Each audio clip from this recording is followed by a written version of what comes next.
पूर्व प्रधानमंत्री अटल बिहारी वाजपेयी का जब आज जिक्र आया जम्मू कश्मीर असेंबली में, तो सभी विधायकों के दिल में उठी एक टीस। उनके बारे में बहुत कुछ बताया भी गया। आप देख रहे हैं सरकारी चालीसा का एपिसोड नंबर 20। मैं हूं दीपक खजूरिया, मेरे साथ मेरे सहयोगी पवन शर्मा। और सबसे पहले बात वाजपेयी साहब की ही करते हैं। अटल बिहारी वाजपेयी ने एक बहुत मशहूर वाकया कहा था, कश्मीरियत, इंसानियत, जमहूरियत।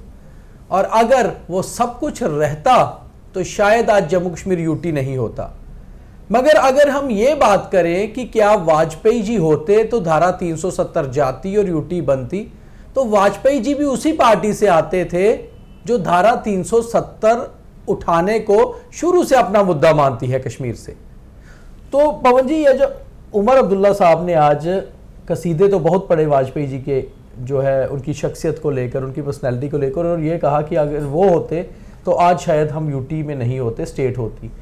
और मुझे लगता है कि वाजपेयी जी भी तो उसी आइडियोलॉजी को फॉलो करते थे जिसको मोदी जी करके आज सिचुएशन के हिसाब से चल रहे हैं। हाँ, तरीके अलग हो सकते हैं मगर आइडियोलॉजी तो सेम थी। देखिए, बात आइडियोलॉजी की हो तो वो भारतीय जनता पार्टी का कोई भी प्रधानमंत्री बनेगा, वो आइडियोलॉजी एक ही रहेगी। धारा 370 को हटाना था।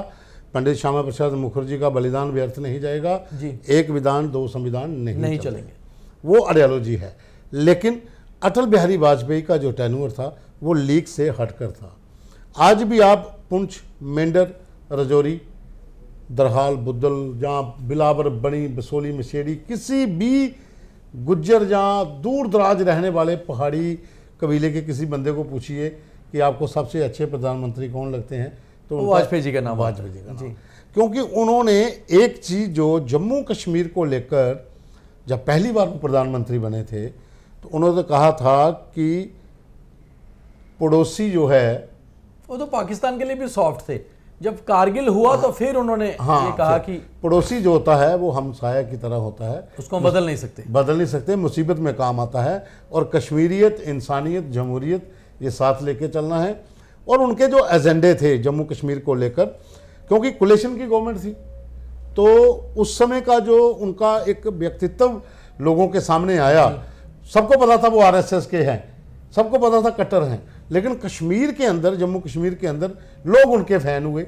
और आज तक महबूबा हो, डॉक्टर फारूक अब्दुल्ला हो, जहाँ तक कि इंजीनियर शीत, ये तमाम उनके कसीदे पढ़ते हैं। और आज असेंबली में सतीश शर्मा जो इंडिपेंडेंट विधायक हैं, उन्होंने भी तो उनका नाम लिया। मगर एक चीज़ आज रही पवन जी, शायद आपने भी नोटिस किया होगा और बहुत सारे और नेताओं ने भी नोटिस किया होगा, बात वाजपेयी साहब की भी हुई, दो विधायकों ने, एक पीडीपी का और एक एनसी का, बात सईद अली शाह गिलानी की भी की, बात देवेंद्र राणा साहब की भी हुई, और ख़ास तौर पे उनके पुराने मित्र और जम्मू कश्मीर के मुख्यमंत्री उमर अब्दुल्ला ने लंबी बातचीत उनके बारे में की।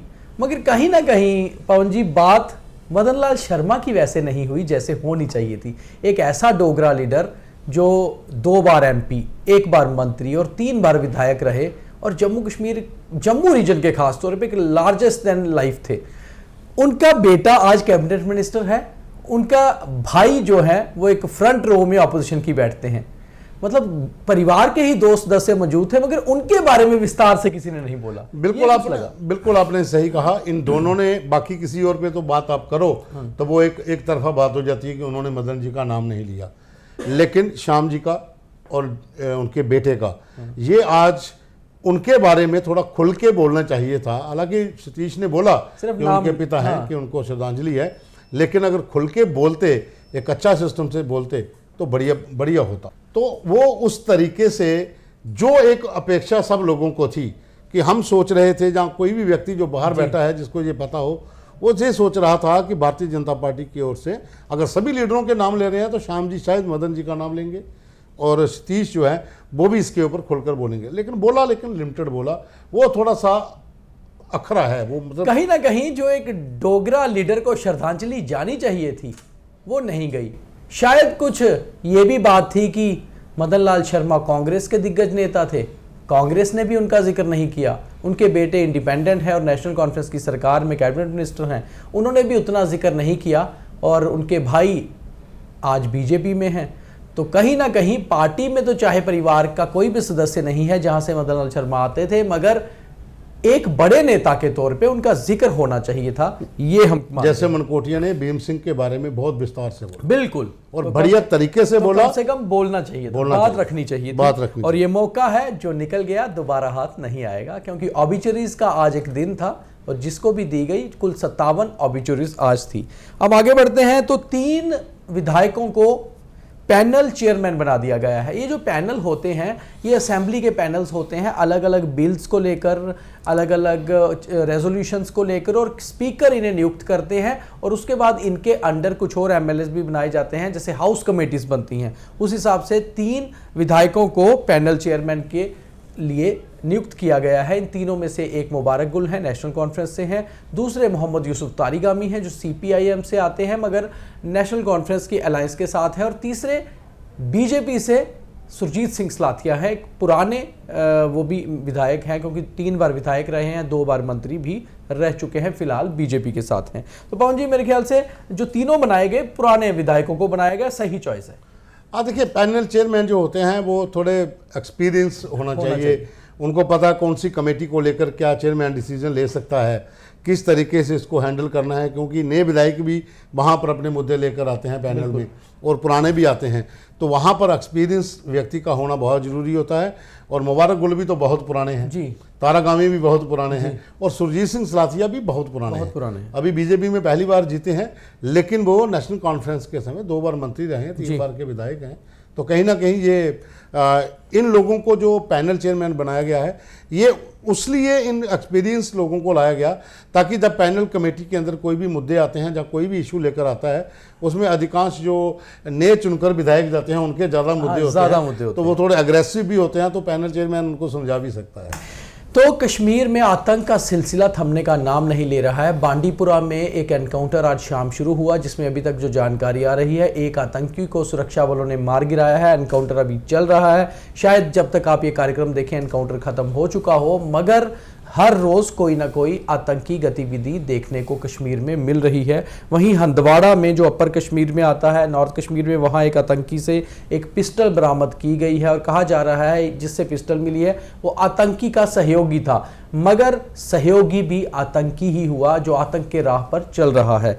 तो पवन जी, कोई ना कोई हर रोज आतंकी गतिविधि देखने को कश्मीर में मिल ही रही है। और देखिए, आज भी एक टेररिस्ट को मारा गया है। 2 दिन पहले उस्मान बालिद को मारा गया जो एक टॉप कमांडर था। तो कश्मीर में पिछले 15-20 दिन से बहुत ज़्यादा एक्टिविटीज़ जो टेररिस्ट रिलेटेड हैं वो बढ़ी हैं, लेकिन अब जो सुरक्षा बलों की स्ट्रेटजी है वो है हिट करना है कहीं भी हो, कि अब वो वाला सिस्टम नहीं है कि वो आएंगे अटैक करेंगे भाग जाएंगे। अब इनका है कि जहाँ मिले हिट करो ताकि भागे कोई ना। तो ये अच्छी स्ट्रेटजी है और होना भी चाहिए इस समय। जिस तरह से ग्रेनेड अटैक सिविलियंस पे किया गया, वो एक इंडिकेशन थी कि आने वाले दिनों में और भी हो सकते हैं, जैसा हमने कल भी डिस्कस किया था। तो ये एक अच्छी स्ट्रेटजी है। इन टेररिस्ट एक्टिविटियों पे कदम अगर लगाम डालनी है तो कदम आपको सख्त उठाने पड़ेंगे। जम्मू कश्मीर की नई एजुकेशन मिनिस्टर सकीना इत्तू ने एक बयान दिया है। उन्होंने कहा है कि एक्शन अगेंस्ट स्कूल्स, उन्होंने कहा कि जो प्राइवेट और निजी स्कूल्स हैं जम्मू कश्मीर में जितने भी, उनकी फ़ी हो या कुछ और मामले हो, जहां पर भी वो गवर्नमेंट के ऑर्डर्स को वायलेट करेंगे उनके खिलाफ स्ट्रिक्ट एक्शन होगा, कड़ा एक्शन होगा। बहुत लंबे समय से देखा जा रहा है कि जम्मू कश्मीर में जो निजी स्कूल्स हैं वो अपनी मन मर्जी से छुट्टियों के ऑर्डर हो या फ़ी के ऑर्डर्स हो अपनी मनमर्जी करते हैं, और अब सरकार ने यह साफ कर दिया है कि स्कूल्स अपनी मनमर्जी नहीं करेंगे, जो भी सरकारी ऑर्डर होगा उसकी पालना करनी ही होगी। तो मुझे लगता है एक अच्छा बयान है, आज उन्होंने असेंबली के बाद ये बयान दिया है। देखिए, जम्मू कश्मीर में स्कूली शिक्षा विभाग के अधीन जितने भी स्कूल आते हैं, वो चाहे निजी हों या फिर सरकारी स्कूल हो, उनका तो ढांचा इस समय बिगड़ा हुआ है। सरकारी वाला तो सिस्टम बल्ले बल्ले है, बाकी जो निजी स्कूल हैं वहाँ पर भी लोग काफ़ी परेशान हैं जी। तो अब गवर्नमेंट अगर स्ट्रिक्ट एक्शन लेती है लोगों की सुविधा के लिए तो एक अच्छा कदम है, इसका वेलकम करना चाहिए जी। और कश्मीर होटलियर्स और बिजनेसमैन आज सामने आए पहली बार पिछले 15-20 दिनों की जिस तरह से मिलिटेंसी एक्टिविटीज़ हो रही हैं, और उन्होंने कहा कि कश्मीर पीस चाहता है, कश्मीर का बिजनेसमैन और होटलियर का साफ कहना था कि कश्मीर में जिस तरह के हमले हुए हैं और सिविलियंस पे भी अटैक हुए हैं, इससे कहीं ना कहीं आने वाले विंटर सीजन में असर पड़ेगा सबसे ज़्यादा होटलियर्स के बिजनेस पे और कश्मीर का जो आम बिजनेसमैन है। तो आज एक प्रेस कॉन्फ्रेंस में उन्होंने कहा कि कश्मीर पीस चाहता है और जो भी इस आतंक के पीछे है उनके खिलाफ कड़ा एक्शन हो, ताकि कश्मीर में जैसे शांति बहाली पहले हुई थी वैसी ही हो। और उनका सीधा सीधा आह्वान केंद्रीय सरकार और एलजी से था, क्योंकि होम उनके पास है। देखिए, टूरिज्म के दम पर कश्मीर जो है वो सर्वाइव करता है। अगर टूरिस्ट ने आना बंद कर दिया तो आपके होटल, आपके लॉजेस, आपके शिकारास, आपके शॉप जितनी हैं जहां आपका ट्रांसपोर्ट है वो ठप हो जाता है। तो टूरिस्ट तब आएगा जब आप उनको माहौल पीस का दे पाएंगे। अगर इस तरह के इंसिडेंट होंगे तो टूरिस्ट यहाँ पर आने की बजाय वो टर्न आउट करेगा किसी और दिशा की ओर। तो उसी को रोकने के लिए जो होटलर्स हैं या बिजनेसमैन हैं, उनकी जो आज प्रेस कॉन्फ्रेंस है वो इसी को दर्शाती है कि सरकार मिलिटेंसी पे लगाम लगाए, ताकि हमारा बिजनेस जो है, हमारा जो टूरिज्म सेक्टर है वो कहीं बर्बाद ना हो जाए। तो अगर टूरिस्ट का बाजार है तो कश्मीर में बहार है। कारण यही है कि कश्मीर टूरिस्ट से ही खड़ा होता है, और जो पिछले 5-6 सालों में भरमार रही सैलानियों की, टूरिस्ट्स की, वो तभी रही क्योंकि कश्मीर में पीस था। इसी पीस को वापस लाना होगा, और अभी देर नहीं हुई है, कुछ ही दिन हुए हैं ऐसी एक्टिविटीज़ को, और इस पे काबू पाना बहुत ज़रूरी है और लगातार सरकारें कोशिश कर भी रही हैं। तो आज के सरकारी चालीसा में इतना ही। कल जो खास रहेगा आपको बताएंगे, मगर हम आपको फिर हमेशा जाते जाते हमेशा बोलते हैं कि हमारे सभी कार्यक्रम देखिए। हम आपको कैसे कार्यक्रम दिखाएं ये भी हमें कमेंट करके बताइए, और हमारे कार्यक्रमों को ज़्यादा से ज़्यादा शेयर भी करिए, और अपनी सलाह अपने कमेंट्स में ज़रूर दिया कीजिए। बहुत धन्यवाद।